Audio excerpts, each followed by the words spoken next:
குட்டக்கான technical பற்றி video போடுவேன். உங்களுக்கு யூஸ்ஃபுல்லாக இருந்துச்சா சேனலை மறக்காமல் சப்ஸ்கிரைப் பண்ணிட்டு அப்படியே பக்கத்தில் இருக்க பெல் ஐக்கானே ப்ரெஸ் பண்ணிக்கோங்க. ஸோ வாங்க இப்போ வீடியோக்குள்ள போகலாம். இப்போ நம்ம BTC யூஎஸ்டி லோட் பண்ணிக்கோங்க. டெய்லி டைம் ஃப்ரேம் வச்சிருக்கேன். ப்ரைஸை கரெக்டாக பார்த்தீங்கன்னா $89,143 இருக்குங்க. ஸோ ப்ரைஸு என்ன பண்ணின்னு இருக்கான் அப்படின்றது பார்த்தோன்னா, ஸோ கிட்டத்தட்ட பார்த்தீங்கன்னா நான் ஆல்ரெடி சொல்லியிருப்பேன். ஸோ இந்த 96,000 80,000 வந்து ஒரு இம்பார்ட்டன்ட் லெவலு. ப்ரைஸ் வந்து 96,000க்கு மேலே போய் நல்லா வந்து கேண்டில் வந்து ஸ்ட்ரென்த்தாக ஒரு வீக்லி கேண்டில் க்ளோஸ் ஆகணும். ஸோ க்ளோஸ் ஆனால் தான் ஃபர்தராக நம்மளுக்கு வந்து புல்லிஷ் மொமெண்டம் வருதா இல்லையான்றது பார்க்கணும். அது மட்டும் இல்லாமல் மேலே நம்மளுக்கு ஒரு சப்ளை ஏரியா இருக்கான். அந்த சப்ளை ஏரியா பார்த்தீங்கன்னா $100,000லேருந்து $105,000 இருக்கான். இந்த ரேஞ்சை உடச்சி கேண்டில் க்ளோஸ் வச்சா மட்டும் தான் இங்கேருந்து நம்ம புல்லிஷ் எதிர்பார்க்க முடியுமே ஒழிய அது வரைக்கும் நம்ம பெருசாக புல்லிஷ் எதிர்பார்க்க முடியாது சொல்லியிருந்தேன். ஸோ ப்ரைஸ் என்ன பண்ணியிருக்கேன் அப்படின்றது பார்த்திங்கன்னா மறுபடியும் பார்த்தீங்கன்னா இங்கேருந்து ரிஜெக்ட் ஆகி கீழே வந்திருக்கான். ஓகேங்களா? So right, okay. இப்போ என்ன அப்படின்றது பார்த்திங்கன்னா நமக்கு இருக்க ஒரு டிமாண்ட் ஏரியா எங்கே இருக்குது அப்படின்னு பார்த்தீங்கன்னா 85,800லேருந்து 84,300. சரிங்களா? இங்கே ஒரு டிமாண்ட் இருக்குது. ஸோ என்னை பொறுத்தவரைக்கும் பார்த்தீங்கன்னா இந்த டிமாண்ட் ஏரியா சின்னதாக இருக்குது, ப்ளஸ் இங்கே வந்து செல்லர்ஸ் வால்யூம் இன்க்ரீஸ் ஆகுது. சரிங்களா? ஸோ இப்போ எனக்கு என்ன இப்போ நான் என்ன சொல்கிறேன் அப்படின்னு பார்த்தீங்கன்னா ப்ரைஸு நம்மளுக்கு இந்த டிமாண்ட் ஏரியா ப்ரைஸ் வந்து இந்த டிமாண்ட் ஏரியா வந்து டச் பண்ணும். ஓகேங்களா? டச் பண்ணிவிட்டு இந்த டிமாண்ட் ஏரியா ஹோல்ட் ஆகுதா இல்லை இந்த டிமாண்ட் ஏரியா ஃபெயிலியர் ஆகுதான்றது பார்க்கணும். ஓகேங்களா? இன்கேஸ் இந்த டிமாண்ட் ஏரியா ஃபெயிலியர் ஆகுதுன்னா ப்ரைஸ் ஸ்ட்ரைட்டாக நம்மளுக்கு இந்த 80Kக்கு பிலோ இல்லைனா 74க்கு கீழே 74க்கு பிலோ ப்ரைஸ் வரத்துக்கு சான்சஸ் அதிகமாக ஆகிடும். சரிங்களா? ஸோ இந்த ஒரு டிமாண்ட் ஏரியா தான் இருக்கிறது கடைசி டிமாண்ட் ஏரியா. ஓகேங்களா? ஸோ ப்ரைஸ் எனக்கு தெரிஞ்சு பார்த்தீங்கன்னா 85,000க்கும் வரத்துக்கான சான்சஸ் இருக்குது. சரிங்களா? ஸோ இது மட்டும் இல்லாமல் 80,000க்கும் போவானா அப்படின்னு கேட்டிங்கன்னா டிமாண்டு ஃபெயிலியர் ஆயிடுச்சுன்னா கண்டிப்பாக 80,000க்கு கீழே வந்து போவான். ஓகேங்களா? ஸோ 74,000 கூட உடைக்கலாம். ஏன்னா 74,000ன்றது என்னென்னா போன வருஷத்தோட லோ ப்ரைஸ். ஓகேங்களா? ஸோ போன வருஷத்தோட லோ ப்ரைஸ் வந்து 74,000. ஓகேங்களா? ஸோ அதுக்கு கீழே நம்மளுக்கு என்ன பண்ணுறான்றது பார்க்கணும். ஒருவேளை கன்சல்டேட் ஃபேஸில் போகிறானா இல்லைனா ரிஜெக்ட் ஆகிட்டு போகிறானா இல்லைனா வந்து கேண்டில் க்ளோஸ் வைக்கிறான். கேண்டில் க்ளோஸ் வச்சானா இது பியரிஷ் இன்னும் கண்டினியூஷன் ஆகும், ப்ரைஸ் வந்து இன்னும் கூட ட்ராப் ஆகலாம். ஓகேங்களா? ஒருவேளை அங்கேருந்து ரிஜெக்ட் ஆனானா ப்ரைஸ் அங்கேருந்து தான் புல்லிஷாக மாறும். சரிங்களா? ஸோ ஏன் அப்படின்னு பார்த்தீங்கன்னா ஸோ நம்மளுக்கு மந்த்லி கேண்டலில் பார்த்தீங்கன்னா தெரியும்.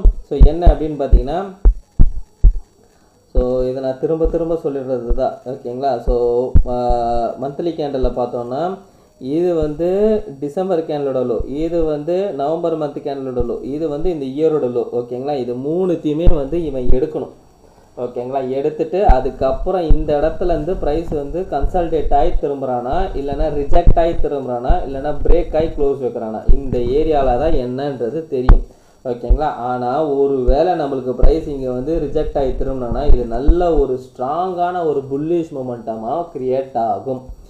ஓகேங்களா? ஸோ அது எப்படின்றது வெயிட் பண்ணி பார்ப்போம். ஓகேங்களா? ஸோ இந்த மந்த் கேண்டில் வந்து ஃபஸ்ட்லேருந்தே பார்த்தீங்கன்னா புல்லிஷாக இருந்தது.